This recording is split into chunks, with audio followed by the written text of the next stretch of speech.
ఒక అజ్ఞాని మాటలు వింటే కొన్ని వేల మంది అజ్ఞానంలోకి వెళ్ళిపోతున్నారు. వీళ్ళ ఫాలోవర్స్ వచ్చి మన వీడియోలో కామెంట్లు పెడుతూ ఉంటారు. బూతులకి మళ్ళీ జై శ్రీరామ్, జై శ్రీరామ్ అంటారు లాస్ట్‌లో మళ్ళీ బూతులు పెట్టి. లేదు ఈ నెల్లి తెచ్చేసేవాడు, హ్యాపీగా తినేవాడు, మిగతా కుక్కలకు పెట్టేవాడు. మరి బాబా వారు 5 ఇండ్లలోనే స్వీకరించారు. మరి 6 ఇంటి కూడా బాబా వెళ్ళలేదు. ప్రతి రోజుకు 8 నుంచి 10 సార్లు భిక్షకు వచ్చేవాడట. నిద్రపోతే కదా, నిద్రపోయేవాడికి బెడ్ కావాలి. షిరిడిలో అన్ని గృహాలున్నాయి. ఏ ఇంటికైనా బాబా వెళ్ళాడా? ఏ ఇంటికి వెళ్ళలే. అటువంటి కఠినమైనటువంటి వైరాగ్యం, అది ఎంతటి కష్టం అది. ఓం సాయినాథ్ మహారాజ్ కి జై. హాయ్ అండి, నమస్తే. అందరూ ఎలా ఉన్నారు? ఈరోజు మనము ఒక బాబాను విమర్శించే గ్యాంగ్లో ఒకరు మాట్లాడిన మాటలకు సమాధానం ఇవ్వబోతున్నాం. వారు ఎవరంటే మన బాబాను విమర్శించే గ్యాంగ్లో ఒకరైన భాస్కర్ కిల్లి గారు. నిన్న ఫేస్బుక్లో రీల్స్ చూస్తుంటే ఈ భాస్కర్ కిల్లి గారి రీల్ వచ్చింది. వేరే ఛానల్ వాళ్ళు ఎవరో ఈ భాస్కర్ కిల్లి గారిని ఇంటర్వ్యూ చేస్తున్నారు. బాబా వారి గురించి అడుగుతున్నారు. ఈ భాస్కర్ కిల్లి గారు చెప్తున్నారు. ఆ వీడియో చూస్తే నిజంగా నాకు ఒక పక్కన కోపం వచ్చింది, ఒక పక్కన జాలి వేసింది, ఒక పక్కన చిరాకు వచ్చింది. ఎందుకంటే బాబాను పూర్తిగా అర్థం చేసుకోకుండా విమర్శిస్తున్నందుకు కోపం వచ్చింది. ఏమీ తెలియని అజ్ఞానంలో ఉండి మాట్లాడుతున్నందుకు జాలి వేసింది. అతను ఇలాంటి వాళ్ళని తీసుకొచ్చి వీళ్ళని హైలైట్ చేస్తూ ఇంటర్వ్యూలు చేస్తున్నందుకు చిరాకు వచ్చింది. అవునండి, చాలా చిరాకు వస్తుంది. వీళ్ళని ఎందుకు అందరూ ఇంటర్వ్యూలు చేసి హైలైట్ చేస్తున్నారు? వీళ్ళు ఏమైనా జ్ఞానులా? జ్ఞానవంతంగా మాట్లాడుతున్నారా? లేదు, చాలా అజ్ఞానంతో మాట్లాడుతున్నారు. వీళ్ళకి పూర్తిగా ఎటువంటి అవగాహన లేకుండా బాబాపై విమర్శలు చేస్తున్నారు. వీళ్ళు బాబా చరిత్రను చదివినట్లుగా చెప్తారు. బాబా చరిత్రలో ఉన్న విషయాలను వక్రీకరించి చూపిస్తూ ఉంటారు. ఇలాంటి వాళ్ళని ఎందుకు హైలైట్ చేస్తున్నారు? ఇలాంటి వాళ్ళని ఎందుకు ఇంటర్వ్యూలు చేస్తున్నారు? వీళ్ళు ఏమంత గొప్ప పనులు చేస్తున్నారని. ఒక్క జ్ఞానవంతుడి మాటలతో కొన్ని వేల మంది జ్ఞానవంతులు అవ్వచ్చు. ఒక అజ్ఞాని మాటలు వింటే కొన్ని వేల మంది అజ్ఞానంలోకి వెళ్ళిపోతున్నారు. ఈ అజ్ఞానులు, ఈ సంస్కారహీనులు మాట్లాడే మాటలకి వీళ్ళ ఫాలోవర్స్ కూడా, నేను ఇలా అంటున్నానని తప్పుగా అనుకోవద్దు, వీళ్ళ ఫాలోవర్స్ కూడా నిజంగా సంస్కారహీనంగా తయారవుతున్నారు. వీళ్ళ మాటలు విని అజ్ఞానంలోకి వెళ్ళిపోవటమే కాదండి, సంస్కారహీనుల్లా కూడా తయారవుతున్నారు. ఎందుకు ఇలా చెప్తున్నానంటే, వీళ్ళ ఫాలోవర్స్ వచ్చి మన వీడియోలో కామెంట్లు పెడుతూ ఉంటారు. ఎంత సంస్కారహీనంగా పెడతారంటే, నేను నా వీడియోలో కామెంట్లు పెట్టే వాళ్ళలో ఎవరైనా సరే ప్రశ్నిస్తున్నట్టు కామెంట్లు పెడితే నేను తప్పనిసరిగా రిప్లై ఇస్తాను. మీరు గమనించండి నా వీడియోల్లో. అలా కాకుండా సంస్కారహీనంగా అసహ్యమైన పదాలను ఉపయోగిస్తూ బూతులు మాట్లాడుతూ కామెంట్లు పెట్టే వాళ్ళ కామెంట్లు వాళ్ళని హైడ్ చేయటం జరుగుతుంది. నేను ఇలాంటి వాళ్ళని వీళ్ళ ఫాలోవర్సే వీళ్ళ కామెంట్ పెట్టిన తర్వాత జై లలితన్న, జై శ్రీరామ్, వీళ్ళ బూతులకి మళ్ళీ జై శ్రీరామ్, జై శ్రీరామ్ అంటారు లాస్ట్లో మళ్ళీ బూతులు పెట్టి. జై శ్రీరామ్. శ్రీరాముల్ని ఆరాధించే వాళ్ళు ఎంత లక్షణంగా ఉండాలి, ఎంత లక్షణంగా మాట్లాడాలి, ఎంత ధర్మయుతంగా ఉండాలి. పలికేదేమో జై శ్రీరామ్, మాట్లాడేవేమో బూతులు. ఈ 10 మందిని ఫాలోవర్స్ అందరూ కూడా ఇదే విధమైన సంస్కారాన్ని కలిగి ఉన్నారు. అంటే వీళ్ళు ఎలాంటి వాళ్ళని తయారు చేస్తున్నారో చూడండి, వీళ్ళు ఎలాగ మనుషుల్ని మారుస్తున్నారో చూడండి, ఎంత సంస్కారహీనంగా మారుస్తున్నారో జనాల్ని అర్థం చేసుకోండి. వీళ్ళు తప్పుగా అర్థం చేసుకుని బాబా చరిత్రను దానినే అందరికీ ప్రచారం చేస్తున్నారు. మరి ఇలాంటి వాళ్ళని ఇంటర్వ్యూలు చేసి వీళ్ళని ఇంకా హైలైట్ చేస్తూ వీళ్ళ మాటల్ని ఇంకా జనాల్లోకి తీసుకెళ్తున్నారు మరికొంతమంది ఛానల్స్ వారు. మరి వీళ్ళందరినీ ఏమనాలండి అసలు? ఇక విషయానికి వస్తే ఈ మహానుభావుడు ఈ భాస్కర్ కిల్లి గారు బాబావారు భిక్షాటన గురించి కొన్ని కామెంట్లు చేశారనమాట. అయితే నాకు నిన్న ఈ వీడియో చూశాను. ఈరోజు బాబావారే నాకు సమాధానాలు ఇస్తున్నారండి. నిన్న ఆ వీడియో చూసి చిరాకు పడ్డాను, నిజంగా చిరాకు పడి నేను సమాధానం చెప్దాము ఇతనికి ఈ మాటకి అని చెప్పేసి నేను అనుకున్నాను. ఈరోజు మార్నింగే నాకు యూట్యూబ్లో రమణానంద మహర్షి వారి ప్రవచనంలో ఇతను మాట్లాడిన మాటలకు సమాధానం దొరికింది. మరి ఆ వీడియో నా కంట పడేలాగా బాబావారు చేశారు. మరి భాస్కర్ కిల్లి మాట్లాడిన మాటలేంటి, రమణానంద మహర్షి వారు ఎప్పుడో చెప్పిన ప్రవచనంలో ఉన్న సమాధానం ఏమిటో మీరు ఈరోజు వీడియోలో తెలుసుకోబోతున్నారు. ముందుగా భాస్కర్ కిల్లి ఏం మాట్లాడారో విందాం.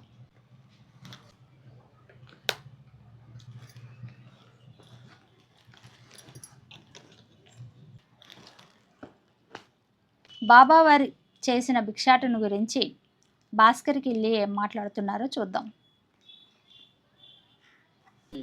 అసలు సాయిబాబా భిక్ష ఎంతకాలం చేశాడు, సాయిబాబా ఎంత హ్యాపీగా లైఫ్ లీడ్ చేశాడని మీకు తెలుసా? సాయిబాబా సచ్చరిత్ర చదవండి. కూడా ఏమి వెయ్యని టైంలో భిక్షాటం చేశాడు. మన దాంట్లో సన్యాసి అంటే రోజుకి 5 సార్లే చేయాలి, ఆయన ఒక్కొక్కసారి 10-12 సార్లు చేసేవాడు. చుట్టుపక్కల ఉన్న వాళ్ళంతా పేదవాళ్ళు, వాళ్ళకి తినడానికి తిండి లేదు, ఈ నెల తెచ్చేసేవాడు, హ్యాపీగా తినేవాడు, మిగతా కుక్కలకు పెట్టేవాడు. బాబావారి భిక్షాటన గురించి భాస్కర్ కిల్లి గారు మాట్లాడిన మాటలు ఏమిటో విన్నారు కదా. బాబావారు 5 ఇళ్లల్లో మాత్రమే భిక్షను స్వీకరించేవారని మనం బాబా చరిత్రలో చదువుకున్నాం. ముందుగా బయ్యాజీ ఇంటికి వెళ్ళి భిక్షను స్వీకరించేవారు. మరి బయ్యాజీ జీవిత చరిత్రను రమణానంద మహర్షి వారు ఎంతో చక్కగా చెప్పారు. రమణానంద మహర్షి వారు బయ్యాజీ కుమారుడి దగ్గరికి వెళ్ళి ఆయన్ని ఇంటర్వ్యూ చేసి ఆయన ద్వారా బయ్యాజీ జీవిత విశేషాలను అన్నీ తెలుసుకుని సచ్చరిత్రలో లేని ఎన్నో విషయాలు, బయ్యాజీ జీవితంలో జరిగిన ఎన్నో మహిమలను తెలుసుకుని అవన్నీ కూడా గ్రంథంలో రచించి ప్రవచనాలు చెప్పడం జరిగింది. ఆ బయ్యాజీ జీవిత చరిత్ర చెప్తున్నప్పుడు రమణానంద మహర్షి వారు ఈ భిక్షాటన గురించిన చక్కటి మాటలు చెప్పడం జరిగింది. ఇతను ఈ భాస్కర్ కిల్లి మాట్లాడిన మాటలకు సరైన సమాధానంగా ఆ మాటలు ఉంటాయన్నమాట. బయ్యాజీ జీవిత విశేషాలను చెప్తున్న ప్రవచనంలో ఇప్పుడు మాట్లాడిన భాస్కర్ కిల్లి ఇప్పుడు మాట్లాడిన మాటలకి ఎన్నో సంవత్సరాల క్రిందటే సమాధానం ఉంది. అది ఈరోజు మనం తెలుసుకుందాం. ఇక రమణానంద మహర్షి వారు భిక్షాటన గురించి, బాబావారు చేసిన భిక్షాటన గురించి ఏం చెప్పారో వినండి. బాబావారు షిరిడిలో 5 ఇళ్లలో మాత్రమే భిక్షకు వెళ్ళేవారు. బాబావారు భిక్షాటన వేసేవారు. ఏనాడు బాబావారు షిరిడిలో అడుగుపెట్టారో చివరి శ్వాస తాను ఒక పరిశుద్ధమైనటువంటి సాంప్రదాయబద్ధమైనటువంటి కొన్ని నియమాలను బాబా కఠినంగా పాటించాడు. 5 ఇళ్లలో మాత్రమే భిక్ష స్వీకరించాలి అని శాస్త్రం చెబుతూ ఉన్నది. సన్యాసికి వంట నిషేధం, సన్యాసి వంట చేసుకోరాదు. మరి ఏం చేయాలి సన్యాసి అని అంటే 5 ఇళ్లలో భిక్ష స్వీకరించాలి. ఇది సనాతనమైనటువంటి సాంప్రదాయము యొక్క ఆదేశం. మరి బాబావారు 5 ఇళ్లలోనే స్వీకరించారు. మరి 6వ ఇంటికి కూడా బాబా వెళ్ళలేదు. 60 సంవత్సరాల జీవితకాలంలో బాబా వెళ్ళింది కేవలం 5 హౌసెస్. ఆ 5 ఇళ్లలో తొలి ఇల్లు ఎవరిది అని అంటే ఈ బయ్యాజీ ఇంటికి వెళ్ళేవారు బాబావారు.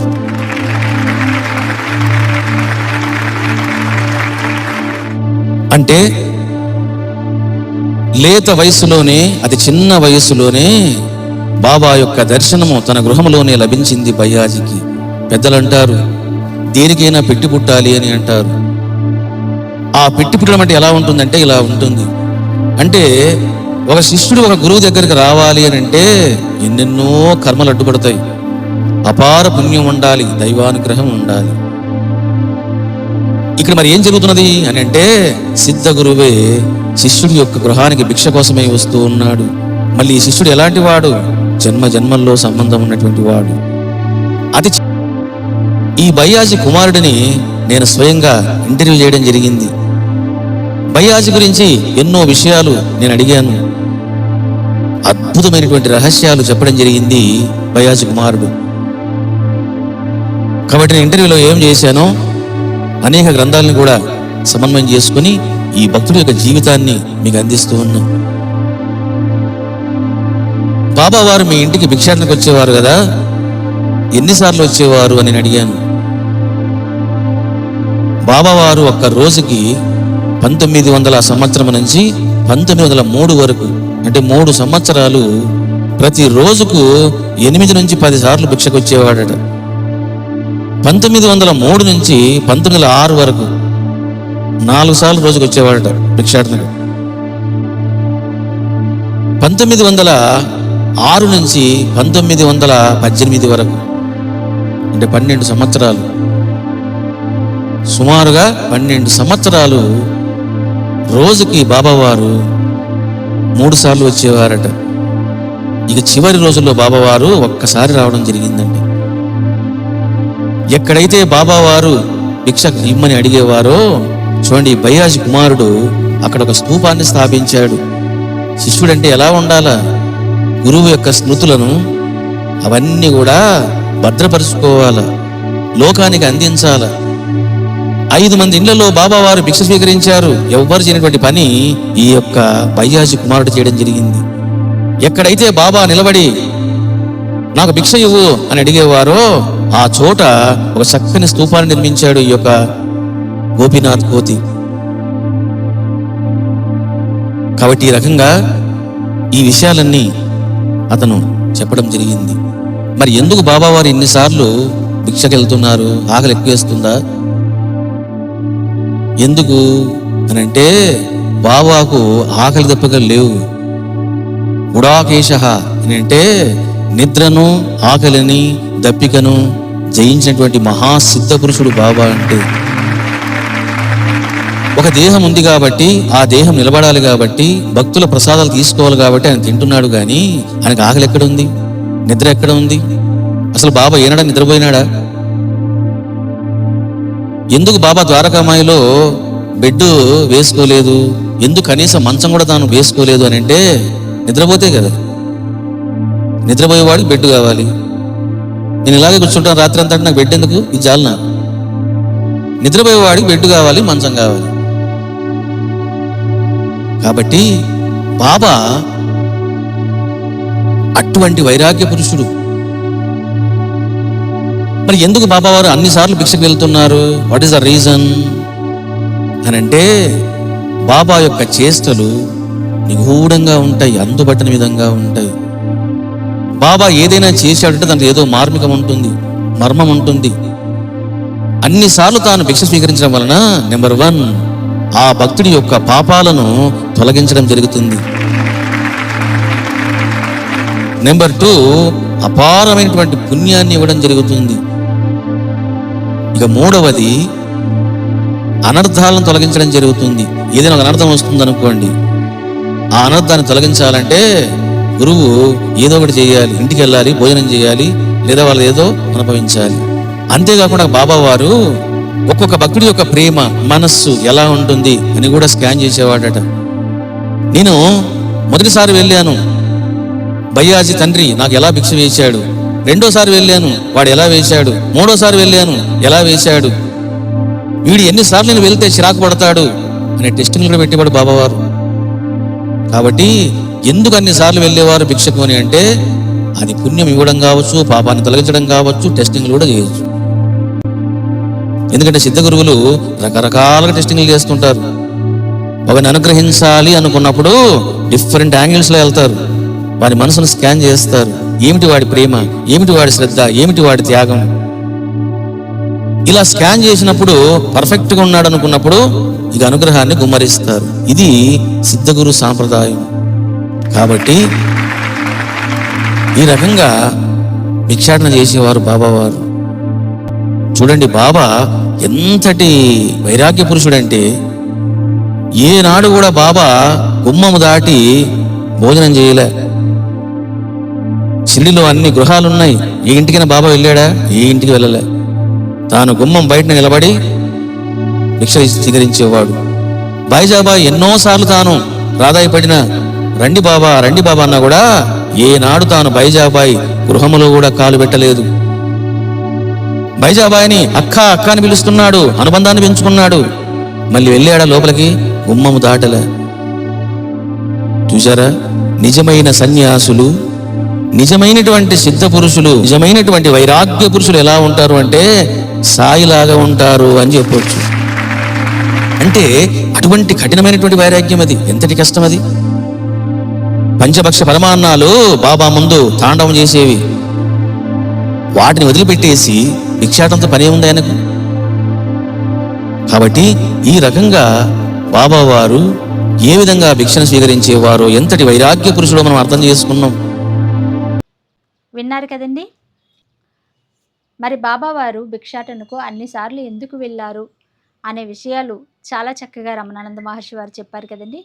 రమణానంద మహర్షి వారు బాబావారి యొక్క శిష్యులను, వారి కుటుంబ సభ్యులను, వారి మనవళ్ళను, కొడుకులను కలిసి వారిని ఇంటర్వ్యూ చేసి బాబా సచ్చరిత్రలో లేని ఎన్నో విషయాలను మాకు తెలియచేయడం జరిగింది. అవన్నీ కూడా మీ ముందుకు తీసుకొచ్చే ప్రయత్నం చేస్తాను. తప్పనిసరిగా నా ఛానల్ని సబ్స్క్రైబ్ చేసుకుని నా వీడియోలను ఫాలో అవ్వండి. రమణానంద మహర్షి వారు అందించిన జ్ఞానాన్ని మీరందరూ కూడా తెలుసుకుని మీరందరూ కూడా బాబావారి వైభవాన్ని తెలుసుకోవాలని మనస్ఫూర్తిగా కోరుకుంటూ, మరొక వీడియోలో భయ్యాజీ గురించి మరికొన్ని మనకి తెలియని, సచ్చరిత్రలో లేని ఎన్నో విషయాలను తెలుసుకుందాం. మరొక వీడియోతో మళ్ళీ కలుసుకుందాం. ఓం సాయిరామ్.